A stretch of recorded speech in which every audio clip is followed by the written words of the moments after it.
आणि सार्वजनिक स्वरूप देऊन या ठिकाणी हा एक दिवसाचाच कार्यक्रम चालू आहे। आणि म्हणून आपल्या सेवेसाठी घेतलेला जो अभंग आहे तो मागणीपर आहे, त्याचप्रमाणे नामपर सुद्धा आहे बरं का। म्हणजे जसे काही राग मिश्रित असतात ना महाराज, तसं हा जो अभंग आहे हा मिश्रित अभंग आहे। हा मागणीपरही नाही आणि नामपर सुद्धा, म्हणजे मागणीपर आहे आणि नामपर आहे। का तर आजचा महाराज शेवटचा दिवस आहे आणि आजचा पहिला दिवस आहे। पहिल्या दिवसाची सेवा आहे म्हणून नामपर आणि शेवटच्या दिवसाची सेवा आहे म्हणून मागणीपर, असा हा अभंग निलोबरायांचा आहे। निलोबराया या अभंगातून फार सुंदर सांगतात बरं का। पाचारिता धावून यावे, पाचारिता धावून यावे, आईशे द्यावे वरदान। मग मी तेने असो सुखी, मग मी तेने असो सुखी, चिंतन करे तुमचे मुखी।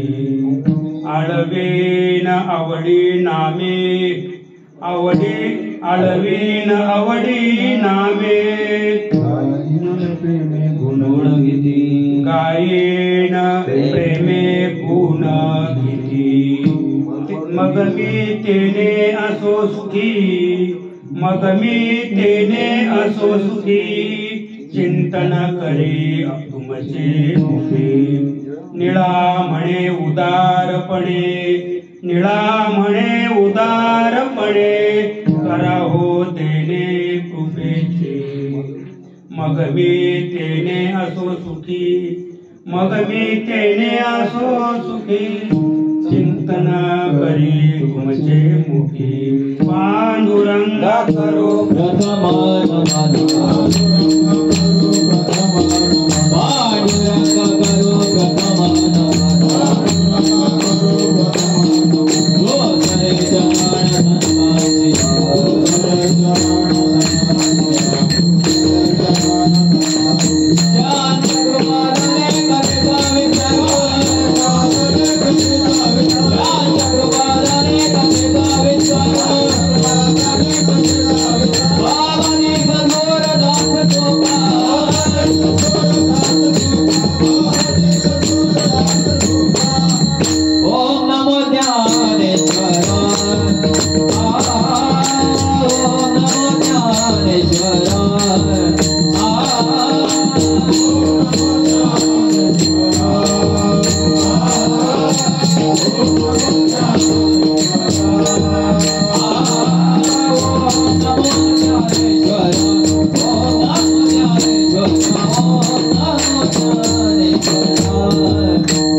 आपल्या या अल्पशा कीर्तनरूपी सेवेला आरंभ करूया.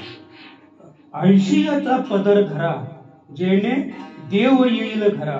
ऐशे पदराचे धनी, संत साधू ऋषी मुनी. आणि अशा संतांना आपण शरण गेलो तर देव आपल्या घरी येईल. आणि म्हणून हा देव हा घरी आलेला नाही, या गावात आलेला आहे बरं का. हा कुणाच्या घरी आलेला नाही आणि हा देव म्हणजे कुणाची मालकी सुद्धा नाहीये. तर ह्या पिशे गावामध्ये हा देव आलेला आहे. आणि आज मला विशेष आनंद वाटतो बरं का महाराज. कारण जरी सगळा गाव जरी कीर्तनाला आला असता तरी मला तेवढा आनंद नाही. कारण गाव कीर्तनाला येणं ही सामान्य गर्दी आहे. गाव कीर्तनाला येणं ही सामान्य गर्दी आहे, पण एक महात्मा आपल्या कीर्तनात बसणं ही विशेष गर्दी आहे. ही विशेष गर्दी आहे. आणि मला वाटतंय मला एवढा आनंद झालेला आहे की आज माझ्या कीर्तनामध्ये कमीत कमी 1035 माणसं आहेत. किती माणसं आहेत? 1035 माणसं कीर्तनाला उपस्थित आहेत. उदाहरण सांगतो सर जाता जाता की महाराज एका बाईची इच्छा होती की ब्राह्मण भोजन घालावं पैठणला. एका बाईची इच्छा होती ब्राह्मण भोजन घालावं, पण 2 वर्ष गेली पण ब्राह्मण भोजन घालण्याची ऐपत त्या बाईला झाली नाही. ती जसे दिवस वाढत गेली ती नाराज होत गेली. अगदी तब्येत खराब झाली तिची. आणि न जाणो कर्म धर्म संयोगाने शांतीसागर नाथरायांची भेट झाली. त्याने विचारलं, बाई तुम्ही आजारी असता का काही मानसिक चिंता आहे काय तुम्हाला? तुमची तब्येत एवढी नाही का? चिंता से घटे चतुराई, दुःख से घटे शरीर, कह गए दास कबीर.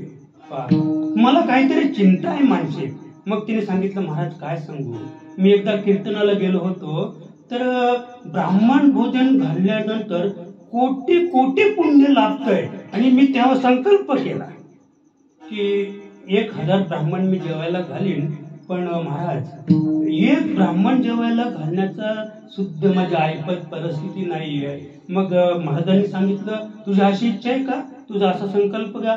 मग तो संकल्प मी पुरा करेन. तू जा घरी आणि फक्त काय कर, 1च ब्राह्मणाचं जेवण कर असं आहे. पण कर्मधर्म संयोगाने जेव्हा नाथ महाराज जायला निघाले ना त्या बाईकडं, तर तेव्हा हरिपंडित घरी आले होते बरं का. काशीवरून हरिपंडित घरी आले होते. कारण त्यांना जरा संस्कृताचा अहंकार होता आणि नाथ महाराजांना तो घरच्या घरीच जिरवायचा होता.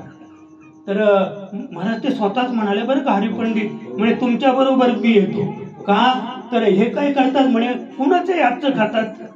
पण नाथ महाराज म्हणे मी तुमच्या बरोबर येतो, मी स्वयंपाक स्वतः करेन, दोघांचा स्वयंपाक मी स्वतः करेन आणि मीच तुम्हाला वाढीन आणि मीच तुमचं पात्र उचलेन. हे घरीच ठरलं त्यांचं. आणि दोघे महाराज गेले त्या बाईकडं. त्या बाईला सांगितलं की आईसाहेब तुमचा संकल्प पुरा होईल, पण स्वयंपाक आम्ही आमच्या हाताने करू. कारण पूर्वीचे महाराज जे ब्राह्मण लोक होते ना, तर ते जर कोणाकडे कार्याला आले तर ते स्वतः स्वयंपाक करायचे आणि स्वतःच्या हाताने घेऊन स्वतः जेवायचे. पाणी सुद्धा स्वतः, म्हणजे कुठल्या स्त्रीने किंवा कुठल्या पुरुषाने त्यांना द्यायचं नाही असा प्रघात होता. आणि म्हणून स्वयंपाक तयार झाला. नाथ महाराज जेवायला बसले, हरिपंडितही जेवायला बसले. दोघांचं जेवण झालं. हरिपंडित उठले आणि मग पात्र उचलायला. तर 1 उचललं, 2 उचललं, 3 उचललं आणि किती उचलली, अगदी कंबर मोडली त्यांची. कंबर मोडली उचलता उचलता. 1000 पात्र उचलली तेव्हा पात्र संपली. असे म्हणजे ते विशेष उपस्थिती त्या ठिकाणी की 1000 पात्र एकच महात्मा जेवल्यानंतर 1000 ब्राह्मण जेवल्याचं पुण्य त्या बाईला संपादन झालं. तसं आज विशेष आनंद वाटतो की हे महाराज एकटे नाही, तर त्यांच्या बरोबर 1000 माणसं श्रवण करायला बसलेली आहे, म्हणून विशेष आनंद आहे.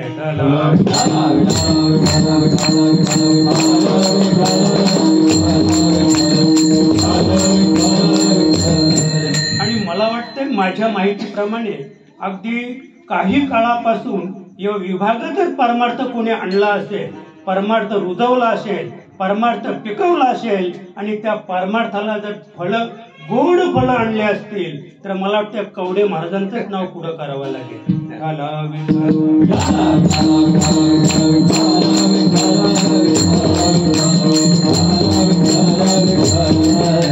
तेव्हा आपली आजची जी सेवा आहे ती निळोबारायांची सेवा आहे. निळोबाराया सांगतात पाचारिता धावून यावे, विनंती करतात, मागणी करतात देवाकडं की हे देवा, आम्ही जेव्हा जेव्हा तुमची आठवण करू ना, तुम्हाला आमंत्रण करू, पाचारण करू, तेव्हा तेव्हा मात्र तुम्ही कानाडोला करू नका, कानाडोला करू नका. तुम्हाला पाचारल्याबरोबर धावून या, पाचारल्याबरोबर धावून या. आणि तुम्हाला बोलावल्याबरोबर जर तुम्ही धावून आलात तर मग मी तेने असो सुखी, मग आम्हाला आनंद होईल तुम्ही धावून आले तर. आणि आम्हाला नुसता आनंद होईलच, तर त्याचबरोबर चिंतन करी तुमचे, म्हणजे तुमचं चिंतन आम्ही रात्रंदिवस केल्याशिवाय राहणार नाही. आणि नुसतं चिंतनच नाहीये तर आळवीन आवडे नामे, उगीच नाही, उगीच रामकृष्ण हरी म्हणा, रामकृष्ण रामकृष्ण रामकृष्ण असं म्हणत नाही राहायचं. तर आळवीन आवडी नामे, मी तुमचं नाम आवडीने आळवीन, अशी निळोबाराया भगवंताला सांगतात. आवडीने तुमचं मी नाम आळवीन. आणि त्याच्यामुळं काय होईल तर गायीन प्रेमे गुण किती, नुसतं नामच तुमचं आळवीन असं नाहीये, तर तुमचे जे गुण आहेत ना तेव्हा त्या गुणांचं सुद्धा मी गायन करेन, नारदासारखं गायन करेन देवा तुमचे. तुम्ही आम्ही आमंत्रण केल्याबरोबर धावून या. निळा म्हणे उदारपणे, देवा तुम्ही कशात, देवा तुम्ही उदार आहात आणि म्हणून तुम्ही उदारपणे या. तुम्ही पण कसे या, उदारपणे या आणि करा हो कृपेचे. आणि तुम्ही काय करा, आमच्यावर तशा प्रकारची कृपा करा. असा या अभंगाचा सरळ आणि साधा भावार्थ आहे. आता आपण पाहूया निळोबारायांच्या बाबतीत थोडंसं, कारण ते अभंगाचे कर्ते आहेत नाही का. तर निळोबाराया हे तुकोबारायांच्या जीवनामध्ये 14वे, एकूण 14 टाळकरी होते तुकोबारायांकडं, त्याच्यामध्ये 14वे टाळकरी होते. पण तरी तुकोबा सांगायचे की 13च आहे, कारण हे ब्राह्मण समाजाचे होते आणि त्याच्यामुळं त्याला नेहमी संशय असायचा, हे खरं की ते खरं. आणि किंवा तुकोबा कुठे चुकतात, अशी बरीच अशी माणसं आहेत, परीक्षक बरं, ती परीक्षक काही कामाची. आणि त्या परीक्षकांपैकी निळोबा नव्हता. त्या परीक्षकांपैकी जर निळोबा असता तर तुकोबाराया गेल्यानंतर 40 दिवस त्यांनी अनुष्ठान केलंच नसतं. त्यांना बरं झालं असतं, बरी झाली वैयक्तिक बुद्धी गेली नाही का. पण 40 दिवस अनुष्ठान तुकोबारायाने केलं आणि नुसतं अनुष्ठान केल्यानंतर एवढा अधिकार प्राप्त झाला की स्वतः महाराज पांडुरंग आले ना, पांडुरंग आले. पण पांडुरंग आल्यानंतर स्वतः पांडुरंग पुढे उभे राहिले. पांडुरंग सांगतात, निळोबा डोळे उघडा. उघडा, जगाचा बाप विटेवर उभा असलेला श्री पांडुरंगराया साक्षात तुझ्या पुढे उभे आहे. तर डोळे उघड आणि डोळे भरून मला पहा. पण त्याने आणखी डोळे घट्ट केले, आणखी डोळे घट्ट केले का पार्थिल्या वासूने आला शिका. तेव्हा मी तुमचं स्मरण नाही केलं, तुम्हाला निमंत्रण नाही केलं, तुम्हाला बोलावलं मी नाही, मी फक्त तुकयाचा धावा करीत असो. म्हणजे माझे जे सद्गुरू आहेत ना, त्या सद्गुरूचा मी धावा करतो. आणि जे सद्गुरूचा धावा करतात त्यांच्या महाराज पाठीपोटी देव उभा असतो, पाठीपोटी देव उभा असतो. पण अनावधानाने हे कलियुग आहे, कलियुगामध्ये माणसं सद्गुरू करतात पण सद्गुरूला भजत नाही. सद्गुरू करतात पण सद्गुरूला भजत नाही. मग कुणाला भजतात ते? देवाला भजतात, देवाला भजतात. पण देवाला भजल्यानंतर देव तुमचं भलं करणार नाही. कारण देव तेव्हा प्रसन्न होतो जेव्हा तुम्ही सद्गुरूची भक्ती करा. देवाला फार गैर येतो, देव फार महाराज नाराज होतो देव. जेव्हा तुम्ही देवाची भक्ती करता ना, समजा आता इथे आमचे कवडे महाराज बसले आणि एखादा त्यांचा शिष्य किंवा साधक आला आणि कवडे महाराजांकडे पाहून जर गणपतीच्या दर्शनाला आधी गेला, आधी जर गणपतीचं दर्शन त्याने घेतलं तर गणपती त्याला पाहिल्यानंतर नाराज होतो. अरे माझा बाप तिथे बसलाय, माझा बाप भगवान शिव सद्गुरु रूपाने तिथे बसलाय आणि तू माझ्या दर्शनाला. महाराज गणाधीश हा नाराज होतो.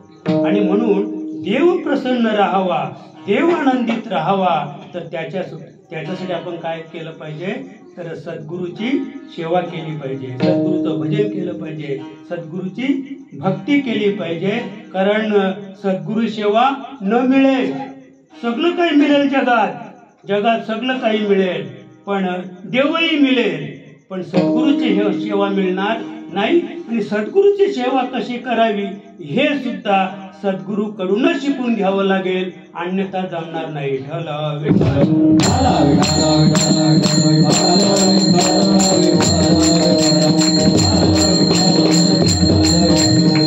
निळोबाराया पिंपळनेरकर म्हणजे काही सामान्य विभूती नव्हती.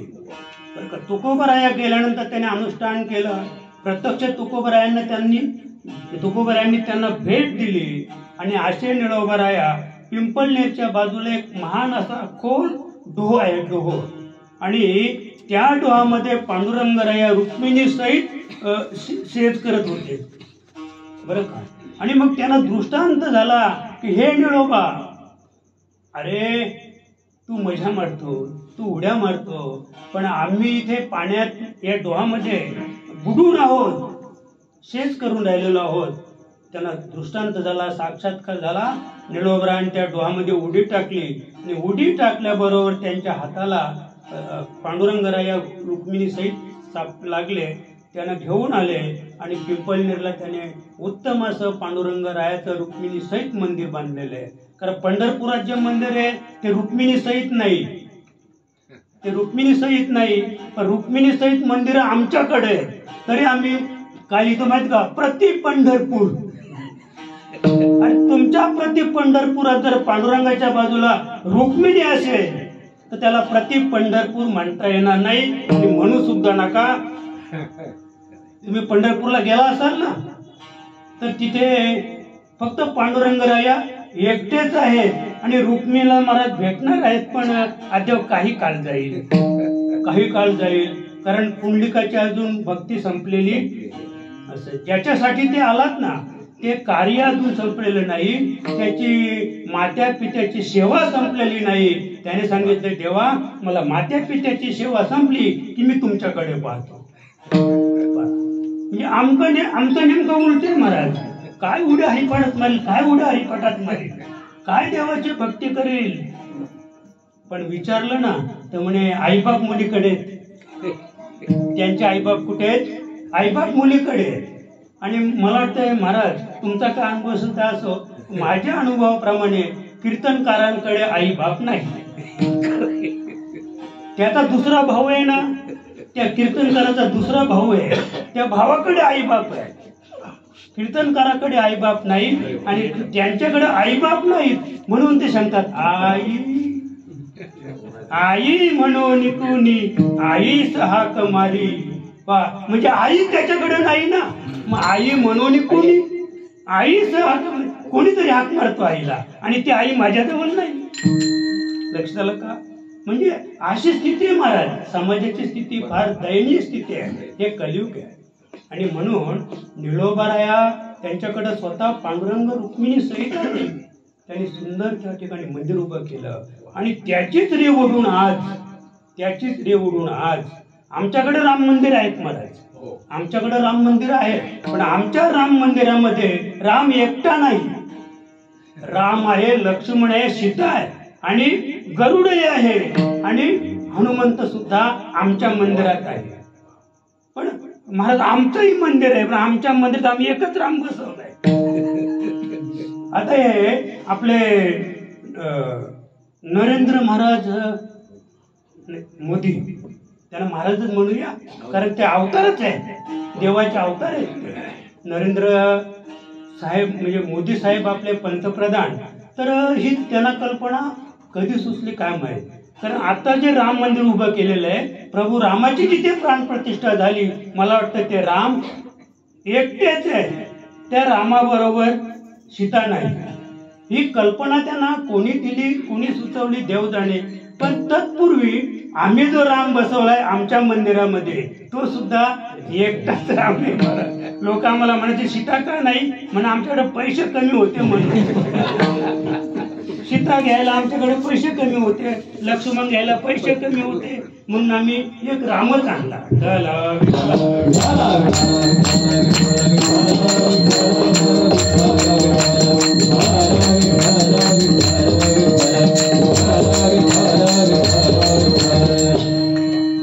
आणि म्हणून आज आपल्या या गावामध्ये ज्याने अनेक वर्षापासून या ठिकाणी आगमन केलेलं आहे. कारण ही जी गणेश मूर्ती आहे तर ही स्थिर मूर्ती आहे, ही चलमूर्ती नाही. चलमूर्ती म्हणजे काही मंडळाने ज्या बसवलेल्या आहेत त्या 1.5 दिवसाच्या आहेत, 2.5 दिवसाच्या आहेत, 3.5 दिवसाच्या आहेत, 5 दिवसाच्या आहेत. पण त्यांना जावंच लागेल, त्यांना जावंच लागेल. कारण त्या आम्ही आणताना त्यांना मर्यादा आहे. किती आहे म्हणे आमचं 1.5 दिवसाचं आहे. मग किती जरी या ठिकाणी आनंद असेल, हजारो माणसं जरी आले असतील, पण बरं का महाराज, अशी पण काही आहेत ज्याला रुपयाचा खर्च नाही, ठेवा 2.5 दिवस. ज्याचा 2.5 आहे ना, अहो म्हणजे काय तुम्ही एवढा खर्च करता, एवढी माणसं येतात, कशाला 5 दिवस ठेवा. आणि ज्याच्या पुढे सांगतो असा काही समाज आहे की म्हणे 21 दिवस ठेवा, 21 दिवस ठेवा. जिथे 21 दिवस गणपती आहे ना, त्याचा मुखच कोणी पाहत नाही. कारण तिथे जी नांदणारी माणसं आहेत ना, तो गणपती तुम्ही उचलून जरी नेला ते मला जितकी ते मग्न आहेत. कारण ती विभूती भगवंत काय सांगतात गीतेमध्ये, ती विभूती माझी. आम्ही म्हणतो ते भाग्यवान आहेत. जुगार ही विभूती माझी. काय सांगतात भगवंत, जुगार ही विभूती माझी. पण जुगार खेळणे ही विभूती नाही. जुगार खेळणे विभूती नाही, की जुगार खेळणारे त्या खेळामध्ये किती मग्न होतात. ते स्वतःला विसरतात, ते पत्नीला विसरतात, ते स्वतःचं घरदार विसरतात, ते काळवेल विसरतात. अहो ते इतके मग्न होतात त्या विषयामध्ये की त्यांना भूक सुद्धा लागत नाही. अशी काही माणसं ती म्हणे 3 दिवस झाला पाणी नाही पिलं, अन्न सुद्धा खाल्लं नाही, एवढे मग्न त्या विषयात होतात. भगवान सांगतात अर्जुना, ती विभूती माझी. कोणती? ती. त्याच्यात जो मग्न झाला ना, जो स्वतःला विसरला, घराला विसरला, बायका मुलांना विसरला, जो संपूर्ण आपल्या इंद्रियांसहित जो स्वतःला विसरला, ती विभूती माझी. की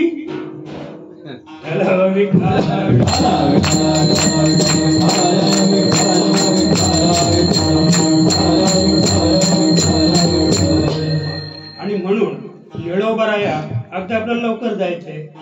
आणि महाराज तुम्हाला एक गोष्ट सांगतो, माझ्या कीर्तनात जे घड्याळ आहे ना, एवढं पळतंय, बोलता बोलता 8:30 वाजायला आले. असं फार पळतंय घड्याळ. आणि काही असे कीर्तनकार आहेत की श्रोत्यांना वाटतंय की अद्याप कशी वेळ निघत नाही, अद्याप 9 वाजत नाही, अद्याप 11 वाजत नाही. पण तुमचा अनुभव काय असू द्या, पण माझा अनुभव असा आहे की घड्याळाकडे पाहिलं का तुझा पळत सुटतो आणि मला बोलूनच देत नाही.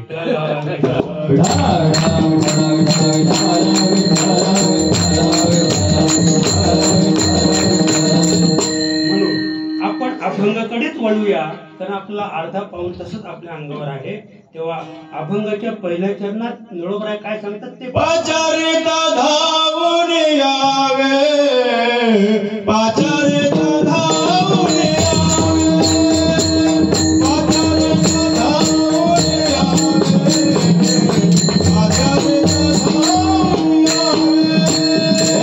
पाचारिता धावून यावे, पाचारिता धावून यावे, पाचारिता धावून यावे, पाचारिता धावून यावे.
धावून यावे आणि आयुष्य द्यावे वरदान.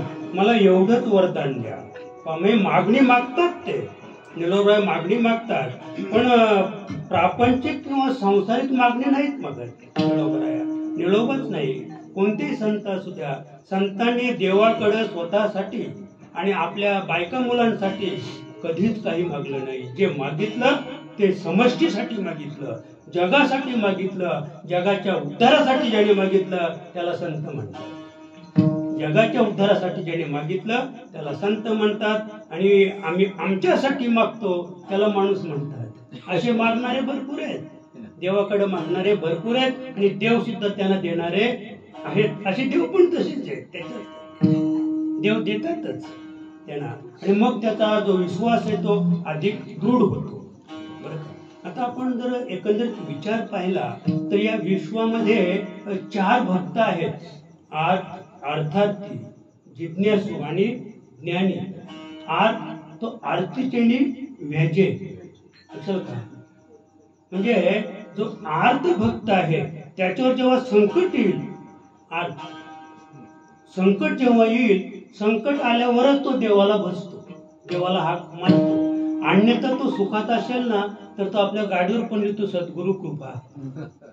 सद्गुरु कृपा लिहितो आणि विचारतो, सांगतो गुरुचं माझं पटतच नाही म्हणे. विचारलं ना कधी, म्हणजे माझं आणि गुरुचं नाही पटत, कधीच नाही पटत. पण तरी तो काय लिहितो पाठीमागे, नशीब तो पाठीमागे लिहितो, पुढे नाही गाडीच्या. लक्षाला का? आणि म्हणून तो अर्थचेने व्याजे, म्हणजे जो अर्थ भक्त आहे जेव्हा संकट त्याच्यावर येतील त्यावेळेला देवाचा जो धावा करतो त्याला अर्थ असं भक्त म्हणतात. आणि या अर्थ भक्तामध्ये आपण 2च उदाहरणं पाहू आणि 2च मिनिटात पाहू. द्रौपदी आणि गजेंद्र. द्रौपदी जर ती मानलेली बहीण भगवंताची असेल, भगवंताची महान भक्त असेल, पण ती सुद्धा केव्हा बोलवायची, जेव्हा संकट येईल ना पांडवांवर. मग धर्मराजा सांगत आता द्रौपदी तूच बघ, कारण देवाला बोलवायचं असेल तर द्रौपदीच बोलवायची. आणि धर्मराजाला शंकाच होती, आपण बोलवून येणार नाही, म्हणजे देवाला कशी हाक मारायची ही फक्त द्रौपदीलाच माहित होती. देवाला कशी हाक मारायची ही द्रौपदीला माहित होती. म्हणून आणि देवाचं ब्रीद होतं, हाके सरसी उडी,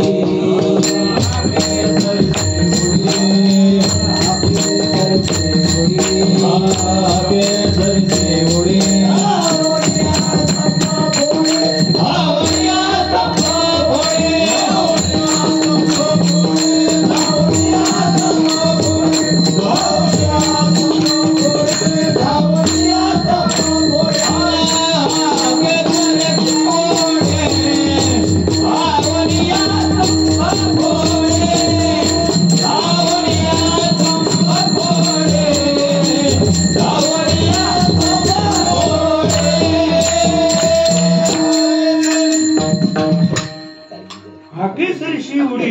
धावून या स्तंभ फोडी. तुम्हाला हा दृष्टांत मी सांगतच नाही, कारण वेळ अपुरे आहे. आपल्या सर्वांच्या परिचयाचा दृष्टांत आहे. हाक मारल्याबरोबर कोरड्या खांबातून भगवान नरसिंह रूप धारण करून हिरण्यकश्यपूचा काय केलेला आहे, नाश केलेला. एवढंच सांगतो. आता द्रौपदी जी आहे, जेव्हा द्रौपदीवर संकट पडलं नाही का, दुःशासनानं तिला म्हणजे भर सभेमध्ये ओढीत आणली. द्रौपदी सांगते, भाऊजी मी एकवस्त्री आहे. एकवस्त्री याचा अर्थ असा आहे की ती काय होती, ऋतुस्नात होती. ऋतुस्नात होती, एकवस्त्री होती. पण तरी त्याने सांगितलं की आता तू काही कोणाची म्हणजे राजाची पत्नी नाहीस, मग तू कोण आहेस, तू आमची दासी आहे. दुर्योधनाने अधिकारवाणीने सांगितलं, दुःशासना खेच, ती कोण आहे, ती पांडवांची कोणी लागत नाहीये, आपण दुताच जिंकलेली ती आपली दासी आहे. आणि तिला ओढीत ओढीत भर सभेत आणली. सत्य पतिव्रता होती ती, पतिव्रतेचं ब्रीद होत बरं का. पण थोडीशी गफलत झाली तिची. जेव्हा भर सभेत तिची वेणी ओढली, तिच्या निरीला हात घातला, त्यावेळेला तिला असं वाटत होतं की माझे दुश्मना समोर आहे. म्हणून देवाला हाक न मारता आधी तिने भीष्मराजाकडे पाहिलं. भीष्मराजाने लाजेने मान खाली घातली दुष्टांचं अन्न खाल्ल्यामुळं. लक्षात ठेवा, दुष्टाचं अन्न खाऊ नका बरं का. त्याचं बूड पहा, तो खर्च किती करतो त्याच्यापेक्षा त्याचं बूड कसं आहे ते पहा. माणसं फार खर्च करून राहिल्या. परमार्थात कोटी कोटी रुपये लोक खर्च करून राहिलेले आहेत आणि आम्हाला उरतं अन्न भेटलं ना, वा, आम्ही मजाच मारतो खाण्यामध्ये. पण हा विचार करत नाही की आम्ही त्याचं अन्न खाल्ल्यानंतर आमच्या या शरीरावर काय परिणाम होईल. त्याचं प्रतीक आहे ते. भीष्मराज सामान्य होता का? भीष्मराज सामान्य नव्हता. सगळी कौरव सेना जाळून भस्म केली असती, नुसती नजर टाकली असती तर 11 अक्षौहिणी सैन्य जळून भस्म झाले असते महाराज. पण काय केली? नजर नाही टाकली, मान खाली केली, लाजेने मान खाली घेतली. कारण त्याचं कारण काय? तर दुष्टाचं अन्न खाल्ल्यामुळं. कृपाचार्याकडे पाहिलं, कुलगुरु कृपाचार्य, त्यांनी मान खाली घातली बरं का. मग आणखी जरा पुढे तिचे पाचपती बसले होते की ज्याने संग्रामी हरू जिंकला, निवात कवचाचा टाहो फेडिला. म्हणजे तिला असं वाटत होतं का हा धनुर्धर म्हटल्यानंतर आणि त्यांच्याकडे पाहिल्यानंतर त्यांनी मान खाली घातली. भीमाकडे पाहिलं, त्यांनी मान खाली घातली. 5 पांडवांनी आपल्या माना खाली घातल्यानंतर मग तिला आठवण आली. बरं, आठवण येऊ द्या, तशी ती ज्ञानीच होती. पण आठवण आल्यानंतर तिचं लक्ष कुठे गेलं महाराज? द्वारकेला. द्वारकेला लक्ष गेलं आणि तोपर्यंत तिची बरीच काही विटंबना करण्यात आली. कारण भगवंत जेव्हा आला तेव्हा तिने भगवंताला म्हणजे अधिकारवाणीने प्रश्न विचारला, कोठे गुंतलाशी द्वारकेच्या राया, वेळ का सकया लाविला. मग भगवंत कौतुकाने सांगतात, द्रौपदी, तू जेव्हा मला हाक मारलीस ना तेव्हा मी द्वारकेला होतो आणि द्वारकेहून यायला वेळ लागली. कदाचित जर तू अंतर्मुख झाले असतीस तैसा हृदयामध्ये मी रामू, आस्था सर्व सुखाचा आरामू, भ्रांताशी काम विषयावरी. जर तू अंतर्मुख झाले असतीस ना की माझ्या हृदयात राम आहे, तर एवढी विटंबना झाली नसती. त्या क्षणीच मी सगळं काही केलं असतं आणि म्हणून द्वारकेहून यायला वेळ लागला. आता बोल द्रौपदी, काय करू? स्वतः भगवंत ते काय झालेलं आहे, स्वतः साडी झाला 999. किती? 999. एवढंच म्हणजे हे गणित आहे नुसतं. तो स्वतः साडी बनला. पण घेशी तेव्हा देशी, नामदेव महाराज सांगतात, ऐसा असते तू. कारण जेव्हा त्यांचं ते बोट कापायचं त्याने गुपित केलं होतं ना सुभद्रेसाठी. कारण परमार्थात महाराज फार कठीण आहे. परमार्थ दिसतो तसा नाही, देखीविकीचा परमार्थ नाहीये. माणसंही ते बसली जो असा म्हणजे जे कुटीलपणा जे आहे ना, निंदेचा विषय दारुड्यामध्ये नाही महाराज. दारुड्याकडे 100 रुपये आले ना तो दोघांना बोलवतो, अजून दोघांना बोलवतो. तो आपण पोट्या नाही. आणि एकटा माणूस, दारुड्या माणूस एकटा कधी दारू पित नाही आणि एकटा पेल्यानंतर समाधान वाटत नाही, त्याला जोड लागतो. पण आम्ही तसे नाही. आम्ही म्हणजे आमच्या हातात काय निंदेचं म्हणजे, म्हणून संप्रदायामध्ये फार टीकेचा विषय आहे.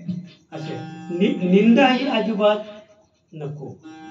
आणि म्हणून सुद्धा आपला एवढाच विषय आहे की भगवंत त्या ठिकाणी आले आणि त्याने 999 म्हणजे त्याचं कारण तर जे सुभद्रा होती ना तर ती हेवा करायची. राजाई गोणाई जनाईचा हेवा करायची. नुसता हेवाच नाहीये तर महाराज समाजाने ठरवलं होतं की ही कोणीतरी घरगुशी आणले. फार फार फार त्रास झाला आपल्या जीवनामध्ये सद्गुरूची सेवा करताना जनाबाईला. अशी अशी दासी जणी जगात झाली नाही, जगाच्या पाठीवर होणार नाही. एवढा त्रास त्या राजाईने आणि गोणाईने दिला. तिला ही सवती तुझी लोक सांगायची त्या राजाईला. मग सांगा ती राजाई तिला कशी वाटत असेल? बरं, राजाई बोलू दे, ती त्याची पत्नीच होती नामदेवाची, पण आईने तरी बोलावं का? पण आई सुद्धा जी पत्नी बोलायची तीच आई सुद्धा, गोणाई सुद्धा बोलायची. आणि इतक्या कठीण परिस्थितीमध्ये परमार्थ पिकवला जनाबाईने. नाव घाली माझा सखा आणि नुसता पिकवला नाही तर देव अंकित केला महाराज, देव अंकित केला. अरे जनाबाईच्या शेणी गोवऱ्या वेचायला देव जायचा, जनाबाईच्या बरोबर दलन दलायला देव लागायचा. एवढंच नाही तर माझ्या जनीला स्नान घालण्यासाठी देव यायचा, देव जनीची वेणी फणी करायचा. काय अधिकार असेल जनीचा, काय अधिकार असेल जनीचा. हा अधिकार केव्हा प्राप्त झाला? नामदेवाची म्हणजे सद्गुरूची सेवा केल्यानंतर. म्हणून सद्गुरूची सेवा सर्व देवा वरिष्ठ, सगळे सर्व देवांवरिष्ठ. जर तुम्ही सद्गुरूची सेवा केली तर देव तुमच्या घरी पाणी भरल्याशिवाय राहणार नाही. पण तरी लोक म्हणतात आम्ही एवढी सेवा करतो पण देव पाणी भरत नाही. पण सेवा करता कुणाची? देवाची सेवा तुम्ही आयुष्यभर केली, तुम्ही मेले तरी तुमच्या घरी देव पाणीच काय तुमच्या घराला पाय सुद्धा लावणार नाही, कारण तुमचं वर्म चुकलेलं आहे.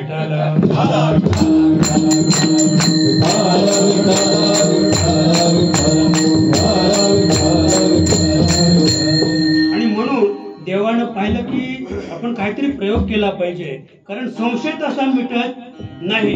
म्हणून धावत धावत देव आले, सुभद्रेला भेटले. अगं सुभद्रे म्हणे माझी अंगली कापली आणि आता हे तर वेळीच रक्त थांबलं नाही आणि हे बांधले नाही तर काही काळामध्ये मृत्यू येईल मला, मृत्यू येईल मला, लवकर चिंध्या. तसेच ते आता महालच तो राजवाड्यात चिंधी भेटेल का हो? सगळी महाल फिरला, सगळी महाल फिरली आणि 9 लाखाची भरजरी साडी तिच्या अंगावर होती. मग आता एवढ्या चिंतेसाठी काय साडीचा नाश करायचा का भरजरी साडीचा? म्हणून इकडे धाव तिकडे धाव, धावपळ फार मोठी होती.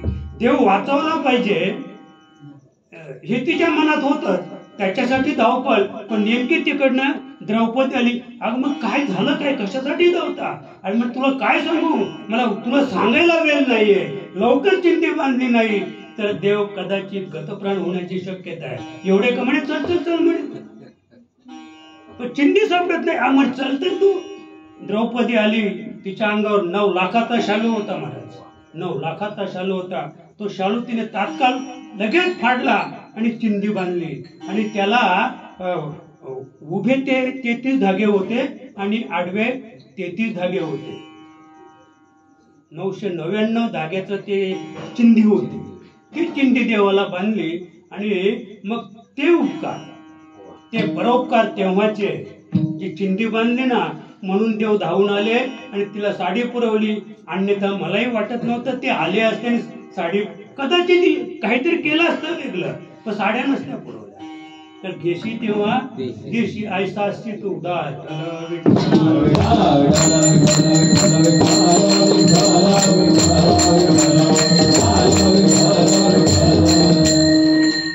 गजेंद्राच्यासाठी सुद्धा देव धावून आले, कारण गजेंद्राचाही तोच प्रकार होता.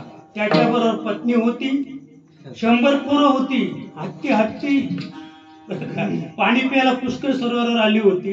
आणि त्याचा जो वैरी होता ना अनादी काळचा नक्र, ते हे दोघे गंधर्व होते, हे दोघे गंधर्व होते. पण शापाने एक झाला हत्ती आणि एक झाला नक्र म्हणजे मगर. आणि त्यांचा दोघांचं अनादी काळापासूनच ते वैर होतं. कर्मधर्म संयोगाने ज्या सरोवरामध्ये तो नक्र होता त्या सरोवरात पाणी प्यायला तो आला हत्ती. आणि पाणी प्यायला आल्यानंतर त्या नकराने त्याचा पाय पकडला, त्याला ओढायला लागला. त्याने आपल्या मुलांना सांगितलं. 100 पोरं शेपटीला पकडून होते, कोणी मागच्या पायाला पकडून होते, त्यांना बाहेर काढण्याचा प्रयत्न करत होते 100 पोरं. आणि त्यांची पत्नी किनाऱ्यावर उभी होती, ती तिथूनच तो नाटक पाहत होती, काय नाटक चाललेलं आहे. पण पाण्यामध्ये नक्र काही हत्तीला आटोपेनासा झाला. पाण्यामध्ये खोल खोल पाण्यात हत्ती ओढला गेला आणि बाळ म्हणजे बुडायची वेळ आली, तिची पोरं बुडायची वेळ आली. तिने आव्हान केलं, सोडा त्याला. आणि ती 100 पोरं त्या बापाला सोडलं. सगळी जी बाहेर आली ती एकदम विनमुख सगळी पाठच फिरवली, सगळी जंगलात निघून गेली. याने पाठीमागं पाहिलं, याला वाटलं माझी बायकोनी पोरं असतील. किनाऱ्यावर पाहिलं तर कोणीच नाहीये. मग त्याच्या लक्षात आलं की आता फक्त एक धरला कुमार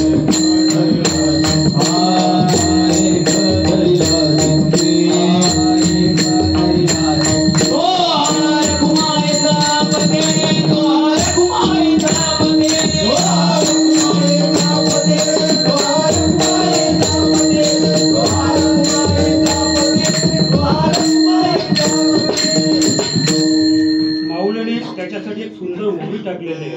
साविजे हाती धरिले त्याने काकुळा ती माते स्मरिले तयाचे पशुत्व भाव झाले पावलिया माते. म्हणजे हत्ती नुसतं हत्तीच नाही गेला महाराज, ते नकर होता ना, नकर त्याने पाहिलं अरे देव आले, देवाने हत्ती उचलला. पण नकराने विनंती केली म्हणे देवा तुम्ही भेद करता.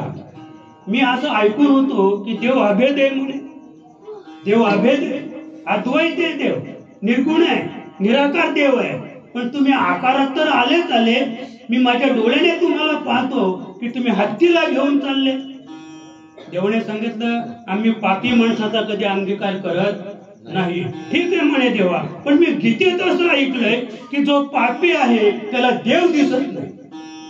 जो पापी आहे ना त्याला आपल्या डोळ्याने देव दिसत नाही. पण ज्या तुम्ही माझ्या डोळ्याने चतुर्भुजधारी गरुडावर बसून आलेला देव मी माझ्या डोळ्याने पाहतो, त्या मी पापी उचलला हो, उचलावंच लागला. म्हणून निलोबरा सांगतात पाचारिता धावूनी यावे, आयचे द्यावे वरदान. मला माहिती आहे देवा की तुम्हाला आमंत्रण केलं, तुमचं स्मरण केलं, चिंतन केलं की लगेच तुम्ही धावून येता. म्हणून मी तुम्हालाच विनंती करतो, तुमच्याकडेच मागतो की पाचारिता धावून यावे, आयशे द्यावे वरदान. मला बाकी दुसरं काहीच नको देवा तुमच्याकडून. जेव्हा जेव्हा तुमचं स्मरण करीन तेव्हा तुम्ही धावत या. आणि तुम्ही धावत आले की मी समाधानी असेल, मी सुखी असेल. आणि सुखी माणसाशिवाय देवाचं चिंतन आणि परमार्थ होत नाही. म्हणून निलोबा अनुभवातून दुसऱ्या चरणात मग मी असेन सुखी,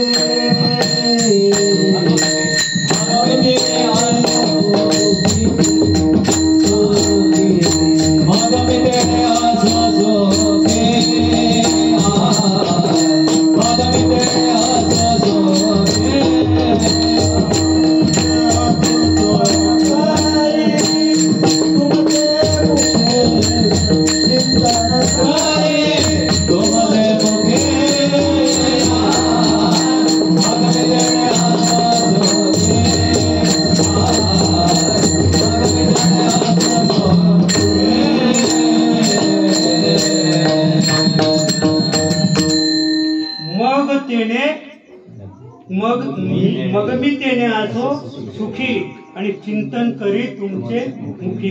म्हणजे निलोबरा सांगतात की मी जर सुखी असलो, कोणताही भक्त असू द्या, भक्त जर सुखी असेल. आणि आता सुद्धा बाजार सुद्धा कुठला आहे, सुखाचाच बाजार आहे, सुखाचाच बाजार आहे महाराज. माणसं जो सुखी आहे ना तोच काहीतरी करेल, मी नेहमी सांगतो. आणि म्हणून रामदास स्वामी तेव्हा सांगितलं प्रपंच करावा नेटका. ज्याचा प्रपंच नेटका आहे तोच देवाचं भजन करेल. पण फारच मोठा प्रपंच असेल, कोट्याधीश असेल, लक्षाधीश असेल, तर त्याच्याकडे काहीच नाही. ती राजसी माणसं आहेत महाराज. आमचे नेहमी सांगतात, मला फार आवडतो तुमचा कार्यक्रम निवृत्ती महाराज देशमुखांचा. ते सांगतात की माझं कीर्तन कोण ठेवतो. एक काय पाणी काय त्याला बोलतात, रोटच पाणी टच, रोटच पाणी टच वाले माझं कीर्तन ठेवतात. आमदार, खासदार आणि मंत्री माझं कीर्तन ठेवतात. आणि ज्याने जमीन विकले ना, ज्याच्याकडे जमीन विकून कोट्यावधी रुपये आले, तो माझा कीर्तन ठेवतो. एवढं सांगून सुद्धा लोक त्याचंच कीर्तन ठेवतात.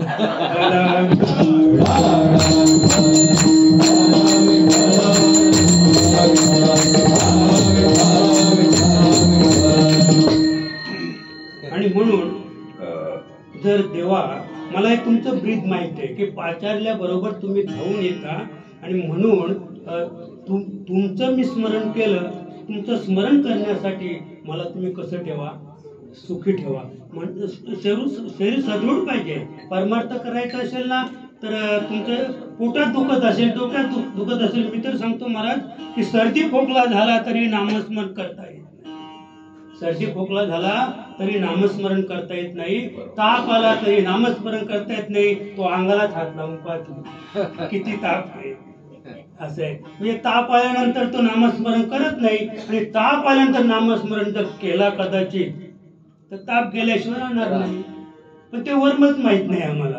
ताप तसंच आहे, नाही का. तर अशी स्थिती आहे. आणि म्हणून निलोबराय सांगतात की म्हणजे आमंत्रण केल्याबरोबर जो धावून येतो त्याच्यामुळं तेव्हा मला सुख होईल, आणि सुख झाल्यानंतर मग तुमचं चिंतन मी केल्याशिवाय राहणार नाही, असं आहे. आणि म्हणून अर्थ आहे, अर्थार्थी आहे. आता अर्थार्थीचा विचार केला ना महाराज, तर आपण सगळं ऐकून आहोत, नाही का. अर्थार्थी भक्तामध्ये विभीषण मोडतो, आणि अर्थार्थी भक्ताचा थोडासा अंश वारा कुणाला लागलेला माहितीये का? सुदाम्याला. सुदाम्याला सुद्धा अर्थार्थी भक्तामध्ये मोडला गेला.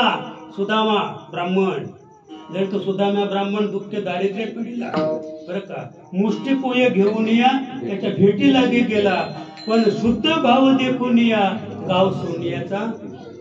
तो येतच नव्हता देवाच्या दर्शनाला, तो जात नव्हता. तर त्याला हे माहित होतं की जरी तो माझा बालमित्र गुरुगाईचा बालमित्र असेल, मला आम्ही सुद्धा आमचे काही असे मित्र होते की एक मित्र आमचा कलेक्टर झाला. आम्ही ज्या बेंचवर म्हणजे बसायचो विद्यार्थी म्हणून, म्हणजे लक्षाने बेलवलीचे, तर ते कलेक्टर झाले होते महाराज. मला अनेक लोक सांगायची की तुमचा मित्र कलेक्टर झाला, पण मी कधीच नाही भेटायला गेलो. कसं भेटायला जायचं? कलेक्टरला भेटायला जायचं म्हणजे काय सामान्य काम नाही. त्याच्याकडे फौज फाटा किती असतील, त्याच्याकडे पोलीस असतील, संरक्षण यंत्रणा असेल, आणि आपण कोण?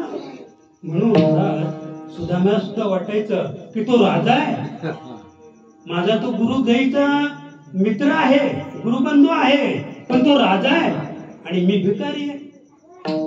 मी भिकारी आहे, कसा भेटायला जायचं? पण पत्नीने आग्रह केला, जाच तुम्ही. पण का जा? का जा?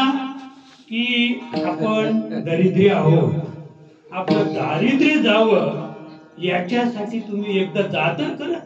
राजा आहे तो, राजाने द्यायचं ठरवलं, लक्षात का? त्यांच्या मनात नव्हतं, पण तरी तो वारा होताच जाण्यासाठी. कारण तसं घरून तसा आदेशच होता, जा तुम्ही जा, राजा आहे तो. तुमची ही स्थिती पाहिली ना, त्याला दया येईल आणि देईल तुम्हाला काहीतरी. आणि दिलंच नाही दिलं असं नाही, बरं का. अगदी महाराज त्यांना एवढा घाम फुटला होता, चालता चालता पायात चप्पल नाही, फाटके कपडे अंगावर, असं आहे. पण देव जेव्हा आला ना, देवाने जेव्हा त्याला अलिंगणे घडे मोक्ष साहित्याचा जोडे, किंवा अलिंगणे संतांची या दिव्य झाली माझी काया मस्तके पाया त्यांच्या. म्हणजे अशी स्थिती झाली. आणि सुदामाकडे पाहिल्यानंतर त्याला जो घाम फुटला होता महाराज, त्याच्यासाठी पितांबर नाही वापरला, हे उपकरण नाही वापरलं, हाताने घाम पुसला, हाताने. आणि हाताने घाम पुसल्याबरोबर सटवीने त्याच्या कपाळावर जे दारिद्र्य लिहिलं होतं ते दारिद्र्य पुसून गेलं. हात कुणाचा होता? म्हणून मागायचा असेल तर हात देवाचा मागा, मागायचा असेल तर हात देवाचा मागा.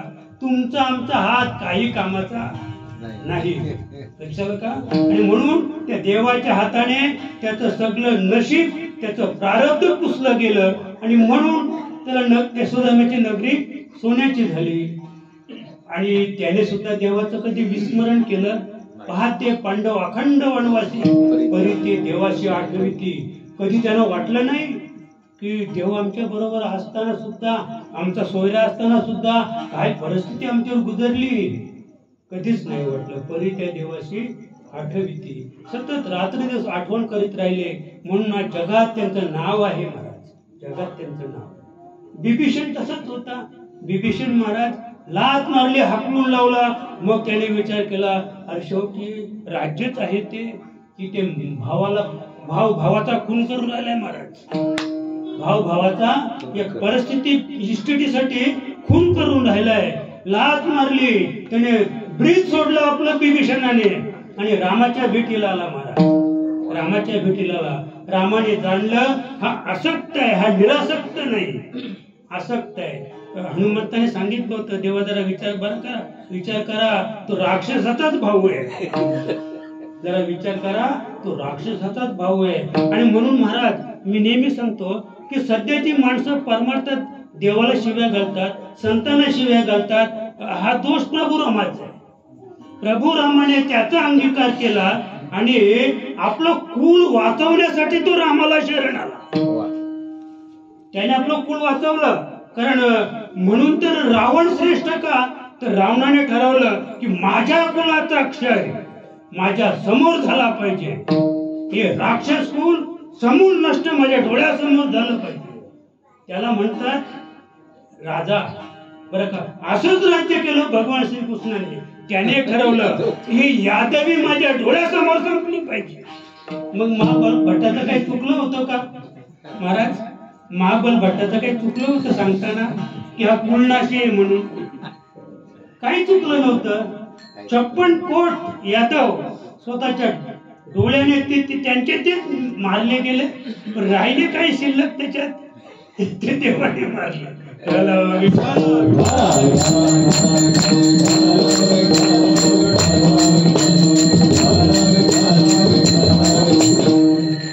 विभीषण रामाला शरण आला आणि आगंदाने ज्याचा शिर मुकुट उडवला, राज्य मुकुट उडवला रावणाचा, तो रामाच्या पायावर येऊन पडला. रामाने तो उचलला महाराज आणि तो कोणाच्या डोक्यात घातला? विभीषणाच्या डोक्यात घातला. विभीषणाला तिथेच राज्यपद लंकेचं देऊन टाकलं. लक्ष्मणाने शंका विचारली, राजे प्रभू समजा जर रावण आपल्याला शरण आला किंवा रावणाने जर तह केला, रावणाने जर तह केला किंवा रावण जर शरण आला तर युद्ध होणार नाही. मग विभीषण राजा कसा होईल? तुम्ही जर राजमुकुट ते डोक्यात घातला. मग प्रभू राम महाराज हळूच बोलले, लक्ष्मणा जर रावणाने तह केला, रावण आपल्याला शरण आला तर लंकेचा राजा रावणच राहील, पण अयोध्येचा राजा विभीषण होईल. काय सांगितलं? अयोध्येचा राजा विभीषण होईल. तेव्हापासून लक्ष्मणाने रामाच्या वक्तव्यावर कधीच शंका घेतली नाही. कारण याचा भरोसा नाही हा विभीषणाला अयोध्येचा राजा करेल. कधी शंका नाही घेतली. असं तेव्हा मला वाटतं बोलता बोलता टाइमच झाला आपला, टाइमच झाला नाही का? असं तेव्हा जर आपण, मला एवढंच सांगायचंय की आपण सुखी असू तरच परमार्थ करू शकतो, देवाचं भजन करू शकतो, संतांना शरण जाऊ शकतो. या सगळ्या गोष्टी करण्यासाठी आपलं शरीर सदृढ पाहिजे, निरोगी पाहिजे. म्हणून जरा व्यायामही करीत जा. आपले भारताचे पंतप्रधान आज जर आपण पाहिलं तर 18 तास, म्हणजे या देशाचं भलं व्हावं त्याच्यासाठी 18 तास ध्यानाला बसले होते महाराज. इथे आमच्या 8 मिनिटं आम्ही बसत नाही. इथे दीड तासामध्ये आमच्या इकडची मांडी तिकडे, तिकडची मांडी इकडं. बरं त्यांचं वय काय कमी आहे का? त्यांचं वय मग 77च्याही पुढे आता. तरी 18 तास त्यांनी नामस्मरण केलं एकाच ठिकाणी बसून. असं उगीच नाही. परमार्थाची गोष्ट सोपी नाहीये. आणि म्हणून आता आपण सर्व मंडळी या ठिकाणी जमलेले आहोत. हा जो भगवंत, गणेश भगवंत या ठिकाणी जो आहे त्याचं येण्याचं कारण आपण थोडंसं पाहूया. कारण जिज्ञासू जाणावयाची लागी भजे, या जाणावयाच्या लागी भजे त्याच्यात विदेही जनक राजा मोडतो महाराज. विदेही राजा जनक हा शिरध्वज जनक हा त्याच्यात मोडतो की जाणावयाची लागी भजे. आणि ज्ञानी भक्त जो आहे तो ज्ञान भक्ती करून, देवाची भक्ती करून ज्ञान संपादन करतो, देवस्वरूप होतो आणि पुन्हा खाली येऊन देवाची भक्ती करतो. ज्ञानोत्तर भक्ती ज्याला म्हणतात, ती ज्ञानोत्तर भक्ती केली हनुमंतराय. त्याचं प्रतीक, ते श्रेय हनुमंतरायांकडे आहे की हनुमंताने देवाची ज्ञानोत्तर भक्ती केली. त्याला ज्ञानी म्हणतात असं आहे. आणि म्हणून एकंदरीत आपण आपल्या जीवनाचा जर विचार केला तर आपल्याकडं सदृढ शरीर पाहिजे, परिस्थिती पण सदृढ पाहिजे. बरं का, मी दारिद्र्य ज्याच्याकडे आहे तो परमार्थ करणार नाही असं. पण एवढंही नसावं नाही काय, एवढंही नसावं पण लोक देतात कुणाला नाही का? धनाढ्याला दान देतात महाराज. महात्मा गांधीने जेव्हा साबरमती आश्रमाची जेव्हा निर्मिती करायला घेतली तर टाटा शेठ गेले होते महाराज. टाटा शेठ, आणि टाटा शेठने 1 लाखाचा धनादेश दिला. तेव्हा 1 लाखाचा धनादेश म्हणजे सामान्य नाही. त्याच्यानंतर एक बाई आली, त्या बाईने 25 पैसे दिले. तर जेव्हा त्या सभेमध्ये सत्कार करायला घेतला, दानशूरांचा सत्कार. त्या दानशूरांच्या सत्कारामध्ये तिचा नंबर पहिले लावला महात्मा गांधीने, जिने 25 पैसे दिले. कारण तिला विचारलं होतं, बाई ही मिळकत तुझी किती दिवसाची आहे? ते सांगितलं, बाबा ही मिळकत माझी 1 महिन्याची मिळकत आहे, मला 25 पैसे महिना आहे, माझी मजुरी ही 1 महिन्याची मजुरी आहे. मग महात्मा गांधीने विचार केला की हे 1 लाखाचा धनादेश जो टाटा साहेबांचा आहे तो 1 क्षणाचा आहे. किती क्षणाचा होता तो? 1 लाखाचा जो धनादेश होता तो 1 क्षणाचा होता. आणि बाईने आपल्या 1 महिन्याची कमाई साबरमती आश्रमाला दिली. आणि त्यावेळेला मात्र टाटा शेटनी सुद्धा मान थोडी खालीच घातली, कारण सत्कार कोणाचा होता? फक्त 25 पैशाचा. लक्षात घ्या. आणि म्हणून आपल्याला देवाची भक्ती करायची. यदो यदो हि धर्मश्च ग्लानिर्भवति भारत अभ्युत्थानम् अधर्मश्च तदात्मानं सुजामयम्. गणेशाचा सुद्धा अवतार जो आहे हे उपपुराणात आहे बरं का. गणेश पुराण हे उपपुराणात मोडते. 18 पुराण म्हणजे 18 पुराण आहेत आणि 18 उपपुराण आहेत. उपपुराणामध्ये गणेशाची कथा आहे. पण हा जो गणेश आहे त्या गणेशाने अवतार स्थित होऊन फार मोठं काम केलेलं आहे. कृतयुगामध्ये त्यांनी म्हणजे शिंदू नावाच्या राक्षसाचे अवतार घेतलेले आहे. आता कथा सांगायला आपला वेळच नाही, पण धावतीच सांगतो. कृतयुगामध्ये शिंदू नावाच्या राक्षसाचा भगवंताने वध केला. त्याच्यानंतर त्रेतायुगामध्ये आदिती आणि कश्यप आदिती यांच्या पोटी जन्म घेतला. आणि यांच्या पोटी जन्म घेऊन त्या ठिकाणी कोणाचा त्यांनी वध केलेला आहे?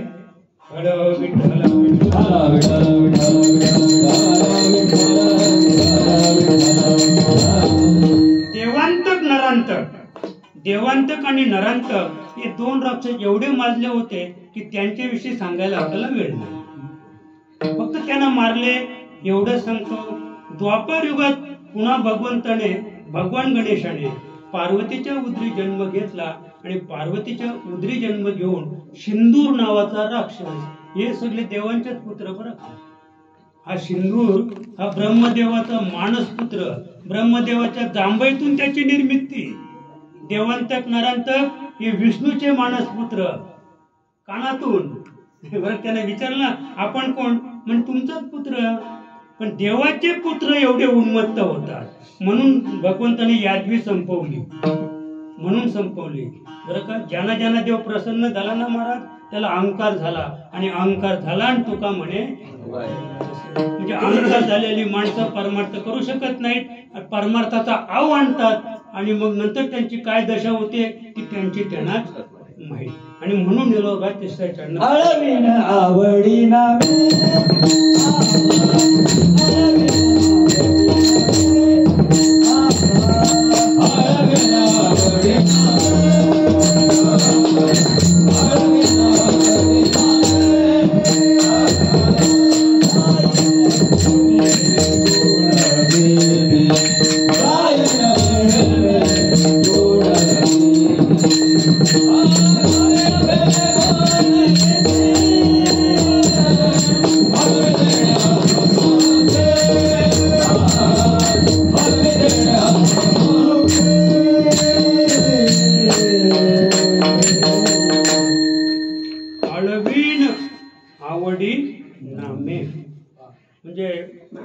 भगवंताला सांगतात की हे देवा, तू माझ्या या 2 गोष्टी जर पूर्ण केल्यास ना, कारण मलाही तुझं ब्रीद माहिती आहे, हाक मारल्याबरोबर तू धावून येतोस. आणि ज्याच्यासाठी तू धावून आलास ते काय झाले? दुःख विरहित झाले. आणि म्हणून तर आमच्या कुंती मातेला जाता जाता देव म्हणाले की आत्या होती ती आत्या, आता मी द्वारकेला चाललो बरं का, आता पुन्हा हस्तिनापुराला येईन किंवा न येईल, पण तुझी काही इच्छा असेल ते माग. आता म्हणजे काही जर सगळं राज्यच काय पण जगच मागितलं असतं, विश्वत दे मला, तरी दिलं असतं, कारण तो विश्वव्यापक होता बरं का. पण तिनेही विचार केला की आता सांगतातच ना, तर काय मागितलं? जेव्हा द्यायचंच इच्छा असेल ना तर दुःख दुःख आणि दुःखच दे. तर तिला हे माहित होतं की जेव्हा आमच्या वाट्याला दुःख येईल तेव्हा तेव्हा तुझं स्मरण होईल, म्हणजे तू माझ्या स्मरणात राहावंस एवढीच माझी इच्छा आहे. पण तेवढी इच्छा पूर्ण करण्यासाठी तिने काय मागितलं? दुःख दुःख आणि दुःख. आम्ही देवाकडे काय मागतो? फक्त सुखच दे. आणि म्हणून आमच्या वाट्याला काय आहे? कारण देव सुख देत नाही. तुम्ही दुःख मागा. तुम्ही दुःख मागलं तर देव सुख देईल. दुःख मागलं तर देव सुख देईल. आणि देवाबरोबर कधी बेईमानी करू नका. म्हणून पांडुरंग विटेवर उभा आहे समचरण दृष्टी म्हणून आहे. जर तुम्ही सप्तशृंगीला गेलात तर त्या ठिकाणी देवी आहे, ती कुठे पाहते? तिरकी पाहते. आणि देवाने एकदा तिरक पाहिलं ना महाराज, 14 वर्ष खायला नाही मिळालं. लक्षात असेल आपल्या. संशय घेतला की त्या बोरावर शबरीचं जे ठसा होता ना, तर देवाने पाहिला तर तो ओम अक्षर होता, ओम. आणि म्हणून प्रभू राम आवडीने बोरे खाल्ली. पण तिचा उद्दिष्ट काय होतं महाराज? भाव काय होता? हे का इतकं निर्व्याज प्रेम शबरी करत होती देवावर. आणि अमर्याद मातंग ऋषी सांगितलं की याच रस्त्याने देव लंकेला जायला येतील. अगदी लहान 9 वर्षाची मुलगी होती ती. जेव्हा तिने घरदार सोडलं, कशासाठी सोडलं तेही सांगत नाही मी, कशासाठी सोडलं ते. पण अगदी म्हातारी झाली, सगळे केस पिकले, रोम सुद्धा सतत झाले अंगाचे, तेव्हा राम आला.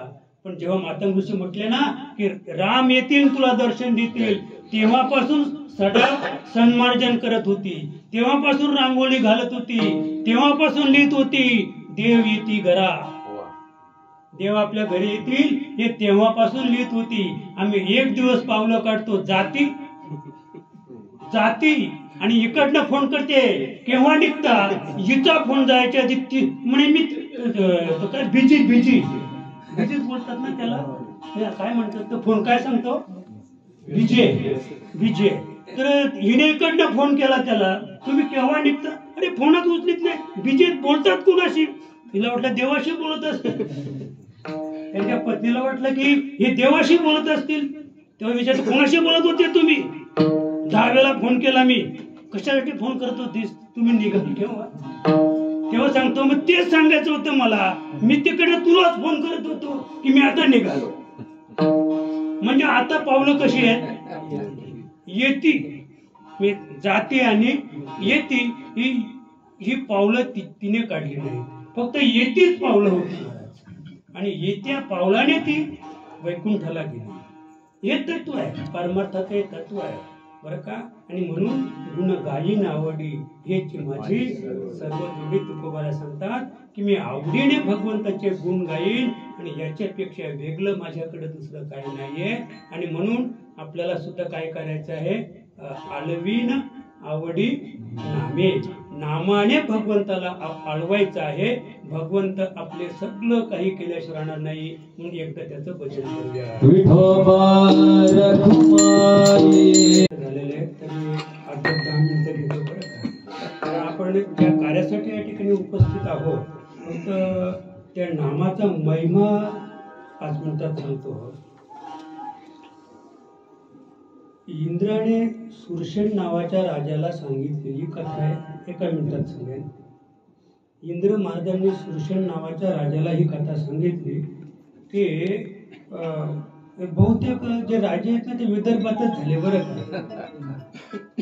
कथेतला राजा सांगतो मी. कथेतले जेवढे राजे झाले तर मुंबईत कोणीच नाही, आमच्या कोकणात एक पण राजा झाला नाही. म्हणजे कथेतला सांगतो बरं का, कथेतला. कोणतीही कथा घ्या, म्हणजे विदर्भात तो राजा होता.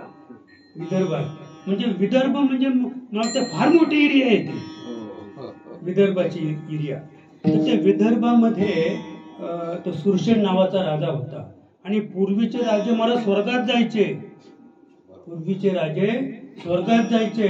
रघुराजा स्वर्गात जात होता, दिलीप राजा जात होता, शिबी राजा, आणि राजा दशरथ तर अगदी अलीकडचा राजा दशरथ. म्हणजे जेव्हा देवांवर राक्षसवारी करायचे तर देवांना ते ऐकतच नव्हते, कारण देव कमजोर ना.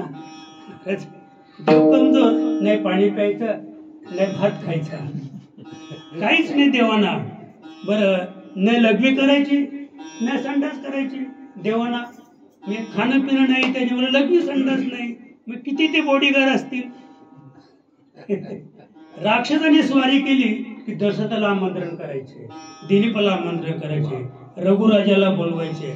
आणि जेव्हा त्यांना माहित व्हायचं ना तर राजा दशरथ स्वर्गात आलेला आहे, बस युद्ध संपवायचे. ते कशाला मरायचं म्हणे, त्यांच्या बाणाने मृत्यू घेण्यापेक्षा चला विजय देवांचा.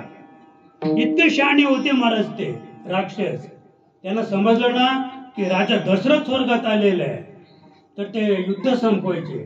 पण आपली माणसं कधी मारून नाही घेतली त्यांनी. पराभव पत्करला, पण माणसं मारून नाही घेतली आपली. राक्षस म्हणून तर राक्षस कुळ अद्याप आहे नाही का. पापी जे अभक्त बरे का, जे अभक्त आहेत ते, मला नाही बोलायचं ते तो वाङ्मय संतांचे संत महात्मे सांगतात, जाऊ दे तो विषय. फक्त आपण मी एवढे सांगू इच्छितो की तो सुरसेन नावाच्या राजाला इंद्राने ती कथा सांगितली की एक कोळी होता, म्हणजे वाल्ल्या कोळ्यासारखाच होता. तो वाल्ल्या कोळ्यासारखाच एक कोळी होता. तो जंगलात राहायचा. अनेक माणसं मारली त्याने, अनेक माणसं मारली. पण आपण वेळ जास्त घेणार नाही कारण उगीच नको वेळ. तर मुद्गल नावाच्या ऋषीची त्याला भेट झाली. मुद्गल नावाच्या ऋषीची भेट झाल्यानंतर मुद्गल नावाच्या ऋषीने त्याच्यावर म्हणजे असं काही प्रभाव पडला मुद्गल नावाच्या ऋषीचा. आणि प्रभाव पडल्यानंतर तो भारावून गेला. तो स्वतःला विसरला की मी कोळी आहे. आणि मग तो स्वतःला विसरल्यानंतर त्याला षडाक्षरी मंत्राचा त्याने जप करायला अनुग्रह केला. गणेशाय नमः हा मंत्र त्याला दिला. कुणाला? कोळ्याला. ज्याने हजारो माणसांची वध केला होता त्या कोळ्याला गणेशाय नमः या नामाचा त्या ठिकाणी अनुग्रह केल्यानंतर त्याने 1000 वर्ष तप केलं महाराज. श्री म्हणजे गणेशाय नमः, गणेशाय नमः, गणेशाय नमः. तर जेव्हा 1000 वर्षानंतर तो शुद्धीवर आला तर त्याला काय झाली होती? सोंड फुटली होती. एवढी मोठी सोंड आली होती महाराज त्याला. जसे आपल्याला अक्कलकोटचे स्वामी महाराज माहिती आहेत ना, तर ते श्री पण व्हायचे महाराज. त्यांना ऋतुस्नात व्हायचे ते. त्यांना आपण म्हणतो ना बाईला न्हाण आलं ना, त्याला न्हाण आलं होतं, ऋतुस्नात झाले होते अक्कलकोटचे स्वामी समर्थ. असं आहे. आता त्याच्या पुढे मला वाटतं आपले ते 365 प्रवचन गोंदवलेकर महाराज, गोंदवलेकर महाराज त्यांची तीच अवस्था होती. ते सुद्धा म्हणजे श्रीचं रूप त्यांना सुद्धा आलं होतं गोंदवलेकर महाराजांना. असं म्हणजे पहा की जशी मग आळी आहे नाही का, नोहे सारिता निराळी. तुका म्हणे आळीने जर भुंग्याचं चिंतन केलं ना, आळी जर भुंगा होऊन उडून गेली तर आपण देवाचं चिंतन केल्यानंतर आपण देव होणार नाहीत का? जरूर देव होऊ. म्हणून गणेशाय नमः मंत्राचा जप केल्यामुळं त्याला सोंड आली बरं का. आणखी एक छोटस उदाहरण सांगतो सोमकांत राजाचं. हा सोमकांत राजा विदर्भातच झाला. मी मगाच सांगितलं सगळे राजे म्हणजे पुराणातले राजे सगळे विदर्भातच जन्माला आले. आमच्या कोकणात एकही जन्माला आला नाही. कदाचित जिकडे जन्माला आले असते तर आम्ही पण काहीतरी वेगळे असतो. तर सोमकांत नावाचा राजा अतिशय धर्मशील राजा होता. पण एवढा धर्मशील असून मागच्या प्रारब्धामुळं त्याला कुष्ठ फुटलं, कुष्ठ. आणि महाराज त्यावेळेला जर ते अंग सफेद झालं ना तर लगेच त्याला बाहेर काढायचं, गावात सुद्धा ठेवायचं नाही, जंगलात त्याला पाठवायचं. कुष्ठ आणि महारोग हे 2 असे रोग होते की त्याला घरातून हाकलून द्यायचं. असं हा सोमकांत राजा जगाला इतका प्रिय होता की त्यावेळच्या प्रजेने ठरवलं की आम्हा सगळ्यांना कुष्ठ फुटलं तरी चालेल. राजा त्याला म्हणतात, जनतेने निर्णय दिला सगळ्यांना कुष्ठ फुटलं तरी चालेल राजा, पण आमच्यातून तुम्ही जाऊ नका, आमच्यातच राहा. पण राजाने ठरवलं असं नाही म्हणे, हा नियतीचा खेळ आहे, माझे प्रारब्ध मला भोगू द्या. तरी 4 प्रधान आणि आपली पत्नी घेऊन ते जंगलात गेले. आणि एका सरोवराच्या ठिकाणी तिथे बसले असताना भृगु ऋषींचे पुत्र च्यवन ते पाणी न्यायला आले होते महाराज. अगदी थोडक्यात सांगेन मी आणि कथाभाग संपू. त्याने पाहिलं तर हा कोणीतरी राजाच दिसतो. जरी ते कुष्ठ फुटलं असेल त्याला, पण राजाचं तेच नाही का. आता माझ्याकडे पहा ना, आज आपल्या कार्यात एक महात्मा आहे ना, माझं तेच पहा असं आहे. मला फार आनंद झालेला आहे की आपण भाग्यवान, भाग्याचा उदय ते जोडे संत पाय. आपल्या या आजच्या या कीर्तनामध्ये एक महात्मा श्रवणासाठी खाली बसलेला आहे. त्याच्यापेक्षा दुर्भाग्य ते भाग्य ते काय नाही का असं आहे. भाग्यवंत म्हणो जाया शरण गेले पंढरी राया. आणि म्हणून च्यवनाची भेट झाली. च्यवनाने पाहिला हा कोणतरी महान राजा आहे, धर्मशील राजा आहे, ज्याच्याबरोबर 4 प्रधान आहेत, आपली पत्नी त्याच्या बरोबर आहे. आणि म्हणून ते आपल्या घरी आले आणि भृगुशी सांगितलं की महाराज, एक असा राजा मी पाहिला, कुष्ठ फुटलेलं आहे, आपण दया कराल त्याच्यावर. त्यांनी सांगितलं घेऊन ये आपल्याकडं. मग ते त्यांच्या मठामध्ये घेऊन गेलेले आहेत. च्यवन गेला, सांगितलं की माझे बाबा भृगु ऋषी आहेत आणि तुम्ही माझ्याबरोबर चला. मी त्यांना तुमची व्यथा सांगितलेले. मग त्या ठिकाणी ते गेलेले आहेत. अगदी म्हणजे एका मिनिटात आपण संपवतो ना कथा नाही का. तर मग तिथे आल्यानंतर भृगु ऋषींच्या मुखातून त्याने गणेश पुराण ऐकलं. काय केलं? फक्त गणेश पुराण ऐकलं. तर गणेश पुराण पुरं होईपर्यंत, म्हणजे गणेश पुराण नावाची जी कथा आहे, ती कथा संपूर्ण पूर्ण होईपर्यंत त्याच्या अंगावरचं सगळं कुष्ठ संपलं होतं. अगदी तो दिव्य देही झाला होता महाराज. आणि एवढंच नाही तर नुसतं गणेश पुराण ऐकून वैकुंठाहून विमान आलं आणि सोमकांत राजाला विमानात 4 प्रधान आणि पत्नीसह उचललं. पण विदर्भावरून जात असताना पुन्हा त्याच्या मनात थोडं म्हणे माझ्या मुलाला भेटायचे. हा काय अधिकार असेल मुलाला भेटायचे. तर ते विमान पुन्हा खाली उतरवलं विदर्भामध्ये. आणि तो हेमकंठ नावाचा त्याचा राजपुत्र, तो मुलगा तिथे आला, त्यांनाही भेटले. आणि मग ते आपलं विमान आकाशमार्गे वैकुंठात गेलं महाराज. हा कसला परिणाम आहे गणेश पुराण ऐकण्याचा.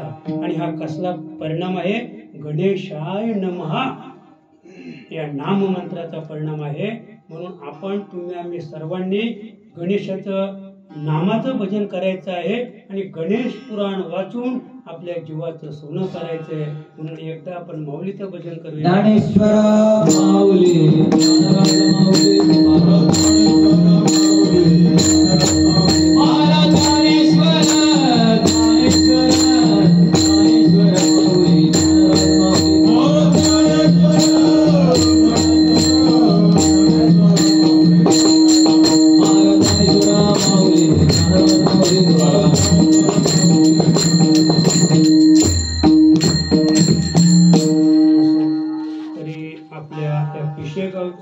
भाग्यच म्हणायला हरकत नाहीये की या गावामध्ये गणेश मंदिर आहे. गणेशाचे मंदिर फार कमी असतात. आता सध्या तर अगदी पेवच आलेलं आहे साईबाबाची नाही का. साईबाबाची मंदिरं जास्त आहेत आणि साईबाबा लवकर प्रसन्न होतो. साईबाबाला मालकरी लागत नाही, तर साईबाबांच्या गळ्यातच तुळशीची माल बरं का. आणि म्हणून साईबाबांकडे मालकरीच गेला पाहिजे असं काही नाहीये. तुम्ही काही करा पण माझ्या दर्शनाला या नाही का. आणि म्हणून वास्तविक साईबाबांनी हे सांगायला पाहिजे होते जनतेला. असं नाही चालणार तर जनता सुधारली असती महाराज, जनता सुधारली असती. पण ते मार्गदर्शन करतच नाहीत ना. साईबाबा मार्गदर्शन करायला पाहिजे. शेगावचे गजानन महाराज आहे, अद्याप इकडे काय त्यांचं नाव नरेंद्र महाराज, नरेंद्र महाराज नाणीचे आहेत. आणखी आपण इकडे गेलो तर आपले ते बैठकीचे धर्माधिकारी त्यांचे सुपुत्र आहेत. तर त्यांनी जर समाजाला असं मार्गदर्शन केलं की पवित्र तुळशीची माळ गळ्यात घाला, पवित्र तुळशीची माळ गळ्यात घाला, तुळशीवर पाणी घाला, आषाढी कार्तिकी एकादशी करा, देवाचं भजन करा. सकाळी 10 वेळा नाम घ्या, दुपारी 10 वेळा घ्या, संध्याकाळी 10 वेळा घ्या. आपण शेतकरी आहोत, आपण कामगार वर्ग आहोत, त्याच्यामुळं आपल्याला सबसिडी आहे. आपल्याला काय सबसिडी आहे, सबसिडी आहे.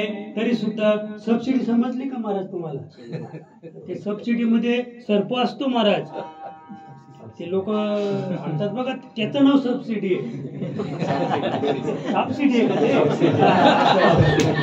पण मला मी वाचताना म्हटलं का सबसिडी आहे, सबसिडी आहे. बरं असू द्या चला. तेव्हा आपल्या या गावचे एक सुपुत्र बाळाराम पाटील, त्याचप्रमाणे त्यांचे सुपुत्र प्रेम बाळाराम पाटील यांनी या ठिकाणी वर्षातून का होईना पण गणेश जयंती निमित्त या ठिकाणी हा उत्सव ते साजरा करतात. फार आनंदाची गोष्ट आहे. आणि आम्ही म्हणतो की चंद्र सूर्य आहे तोपर्यंत हे कार्य असंच चालू राहू द्या. कारण माणसं जमीन खरेदी करतील, माणसं बंगला बांधतील, पण देवाचं घर कुणालाच करता येत नाही. देवाचं घर करणं सोपं नाहीये असं आहे.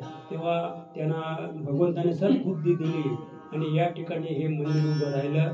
त्यानिमित्त आम्ही या ठिकाणी आलो. आपल्या गावाला आमचे पाय लागले आणि तुमच्या आपल्या म्हणजे पिशे गावाची सेवा मज पामराकडून घडली. आणि त्याचप्रमाणे या पिशे गावामध्ये हा महात्मा या ठिकाणी आज हजर आहे. हे आपल्या गावाचं भाग्य आहे असं. आणि म्हणून आपण बदललं पाहिजे महाराज. आपल्यात काहीतरी बदल झाला पाहिजे. बदल घडवून आणा. ज्याला सुंड फुटली नाही का, बदल घडवून आपल्याला आणायचे. वाल्याचा अरे वाल्या नव्हे तू परी कान शरण गेला. आम्ही का वाल्या आहोत का? एवढं पाप केलंय का आम्ही? नाही का. पण जा शरण सद्गुरूंना होशील धन्य धन्य. बस बस बस. जय विठ्ठल.